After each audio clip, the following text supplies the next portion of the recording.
នៅប្រទេសអ៊ីស្រាអែលនេះគេនិយាយ3ភាសាគឺភាសាទី1ភាសាហេប្រ៊ូភាសាទី2គឺភាសាអង់គ្លេសភាសាទី3គឺភាសាអារ៉ាប់សម្រាប់ជនជាតិអ៊ីស្រាអែលគឺភាគច្រើនគាត់ចេះភាសាអង់គ្លេសហើយនៅទីនេះភាគច្រើនមានជនជាតិបរទេសច្រើនខ្លាំងមែនទែនអញ្ចឹងបើសិនជាយើងចេះភាសាអង់គ្លេសគឺម្ដងនេះងាយស្រួលក្នុងការទំនាក់ទំនងបើយើង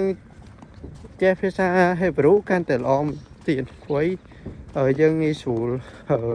ទំនាក់ទំនងក៏ដូចជាដូចម៉េខ្ញុំអីចឹងគាត់អត់ចេះភាសាអង់គ្លេសគាត់ចេះតិចតួចចឹងយើងពិបាកក្នុងការនិយាយមួយគាត់ភាគច្រើនប្រើកាយវិការជាង